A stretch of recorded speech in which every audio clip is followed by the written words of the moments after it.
my rabbinic studies at Hebrew Union College in Jerusalem. Along with 72 other students, the largest class until then and since then, we were an assortment of ages, a variety of Jewish backgrounds, a scope of political affiliations, and we ran the... But one commonality was for sure. It was 7:50 in the morning on our first day of school, and the entire class was packed into the sanctuary, nervously awaiting the start of morning services. Well, everyone except for me and my roommate, Noah. Our alarm didn't go off. Get up, Noah. We are going to be late, and it is our first day. You can only imagine the scramble that ensued next. We had 10 minutes to get dressed, run down 6 flights of stairs, dart 1 mile to school, uphill, of course, and make it to our seats in time for the Baruchu. So suffice it to say, it was exhaustion permanently etched in my mind even to this day. You grab the prayer books and I will sign us up here on this attendance sheet. We got to our seats just in time, and for the next 2.5 hours of prayer, you thought Yom Kippur services were long, we sat side by side while I metaphorically and physically tried to catch my breath and settle into the idea that I was going to be a rabbi one day. And then, just as the service was nearing its end, the head rabbi announced the page number for the Mourner's Kaddish. We all know the custom for the Mourner's Kaddish to rise in their honor throughout the congregation. I began to read each name slowly, deliberately, with the utmost honor and respect. Lev, Amy L. Morrison. I suddenly became horribly nauseous. The list of names continued, but my heart completely stopped. And as I queasily slumped over onto Noah in panic, I exhaled deeply and cried out, "I didn't write our names on the sign-in sheet this morning, Noah. I wrote our names on the Kaddish list."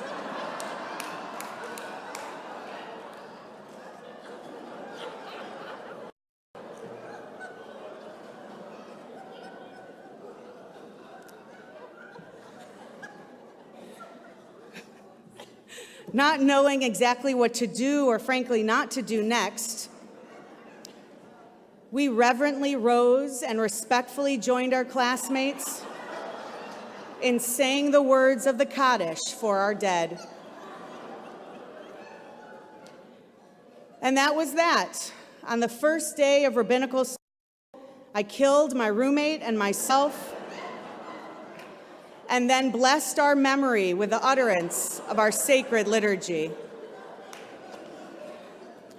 Really auspicious beginnings, if I do say so myself, to a truly unique rabbinic school experience.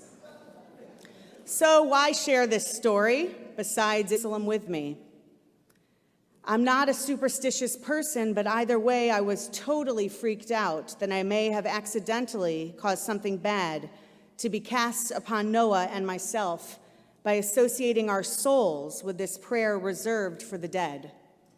So after explaining to the head rabbi what had happened, he laughed, of course, thank God, he told us that the best way to ensure that this misstep would be turned into a blessing and not a curse was to mark that specific moment as if it was a rebirth. He paused before continuing very seriously. Every experience, every moment can be our individual and collective opportunity to begin our journey again, stronger, more healthy, more alive, and with more purpose. The head rabbi ended our conversation with a question. How are you going to make sure that the next time your name is placed on the Kaddish list, the real time, put there by your mourning loved ones, how are you going to ensure that the legacy you leave behind is full of substance, consistent with your values and beliefs, and true to the vision you have for the generations to come. A story. A rabbi was invited to spend a weekend at a synagogue he'd served several years earlier. Running into his old board member, Mr. Goldberg, Jewish, of course, the rabbi was surprised to learn that his old friend wasn't spending much time at temple anymore. Goldberg, what happened? You used to be there when the doors opened. Years back, the temple went in a direction I did not like. Some of us got together and made a new synagogue, Goldberg replied. Is that where you worship now? Asked the rabbi. I'm afraid not. A few years later, a small group of us began meeting in a hall that we rented. And has that proven satisfactory, the rabbi asks. I'm sorry to say it hasn't. My wife and I withdrew, and we began worshiping at home by ourselves. Then at last, in your home, has that brought you to inner peace, the rabbi concluded? I'm afraid not, said Goldberg. Even my wife began to develop ideas I wasn't comfortable with. So she now worships in the living room, and I'm in the basement. Not every synagogue is for every person. Some of us love contemporary musical settings of our liturgy, while others would prefer those reminiscent of their childhood memories. Many of us find the prayers meaningful in their traditional Hebrew, while just as many find our ancient language off-putting and isolating. Some choose to stand, while others prefer to sit. Eyes open, eyes closed, bowing, bending, clapping, dancing, and the list could go on and on. We may never agree on it all. But this synagogue's diversity is one of our strongest qualities. And when we combine that diversity with our passion for helping one another, our willingness to roll up our sleeves in service to our community, our dedication to pursuing meaningful and transcendent Judaism, and so much more, our Temple Israel name will carry us far beyond our 100th year and create a legacy for generations to come. Isn't it our congregation's turn to move from good to great? Yes. Well, isn't it? Yeah, it is. And if you're willing to go on a journey with me, I am ready to carefully yet enthusiastically spread our wings and see where God takes us together as we transform Temple Israel of Greater Miami into a campus of faith. Dream with me. An early childhood center packed with our youngest congregants exploring their world through values-driven curriculum. An older adult residential pavilion teeming with interactive workshops for seniors and their families to grow and learn together in the winter of their lives. An outdoor prayer space echoing with nostalgic melodies of summer camp and youth group retreats, while at the same time calling to our core desire to be truly one with nature. A liberal Jewish community mikvah offering calming, comforting, and confirming rituals to mark our spiritual transitions. Maybe there's also a community garden that grows to remedy the hunger for our neighbors and friends, only more fully utilized with a monthly community farm-to-table Shabbat dinner from our harvest. The list goes on and on. So why stop there? Can you see that our campus of faith isn't just a structural upgrade? It's about the programs and activities that we can offer as well. A return to a community-wide Hebrew school, reimagined to offer college credit courses in Judaic studies and Israel, mingled with Jewish travel opportunities domestically and abroad. A robust guest speaker and great author series open to and generating buzz throughout the general South Florida community. vibrant adult education opportunities including Melton, continuing ed credits in Judaic studies and Hebrew, parenting courses and specialized seminars dealing with end-of-life choices and combating anti-Semitism.